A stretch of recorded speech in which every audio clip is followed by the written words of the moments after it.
దేవునికి స్తోత్రం. హల్లెలూయా. ప్రభునందు ప్రియా దేవుని ప్రియులారా, ప్రభు పేరట మీ అందరికీ వందనాలు. మరణాత బాగున్నారా? Happy Christmas, merry merry Christmas. క్రీస్తు నేడు పుట్టిన పండుగ వాతావరణం.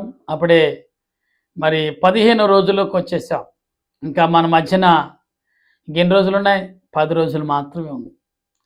ప్రియులారా, ఈ 10 రోజుల్లో చాలా రకాలు, చాలా విధములైన పనులు చేసుకుంటూ ఉంటారు. పండుగలు, బట్టలు, షాపింగ్లు, మరొకటి. సరే, మన దేవుని వాక్యములోకి వెళ్ళే ముందు చిన్న ప్రార్థన. దయగా దేవా, ప్రేమగల రాజా, పరిశుద్ధుడా, ప్రేమామయుడా, కరుణామయుడా, సృష్టికర్త, మహోన్నతుడా, మహాగణుడు అయిన మా పరలోక తండ్రి, నీకు వందనాములు, స్తుతులు, స్తోత్రాలు. ఇప్పుడు ఎల్లప్పుడు నిత్యమును పరిశుద్ధుడు పరిశుద్ధుడు పరిశుద్ధుడని కొనియాడబడుతూ, కీర్తించబడుతూ, ఆరాధించబడుచు, స్తుతించబడుచున్న ఓ మా దేవా, నీ కొందనాలు. మానవుల చేతను, పరలోక పరిశుద్ధుల చేత నిత్యము కొనియాడబడుతూ, ఆరాధించబడుచున్న మా ప్రభు అయిన దేవా, నీ కొందనాలు. తండ్రి, ఇదిగో నాయన, నీ దాసుడు నేను నీ వాక్యమును చేతపట్టి నీ ఎదుట నిలుచున్నాను. నాయన, నిలుచున్నన్ను నా తలంపులు మరుగు చేయండి.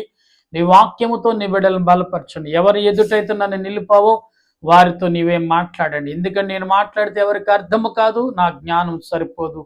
నన్ను నీ దాసుడు నన్ను నీ సులువు చాటును మరుగుపరిచి ప్రభా, నా కంఠస్వర నీ బోరుగా వాడికి నీ బిడ్డలకు ఇక్కడ వారి దినాల్లో నీ రాకడ గురించి, పుట్టుకను గూర్చిన వార్త, నశించిన వారికి వెర్రితనము కానీ రక్షించబడు నీ రాజ్యము చేరుతున్న వారికి ఆనందమును సంతోషమును కలగజేసే మాటలుగా మార్చి మహిమ పొందమని ఆత్మరూపుడైన క్రీస్తు నామని అడిగి ప్రార్థిస్తున్నాను పరమ తండ్రి, ఆమెన్. యేసు క్రీస్తు యొక్క బాలుడి యొక్క ఆదరణ మనందరికి తోడైండును గాక, ఆమెన్. ప్రభునందు ప్రియ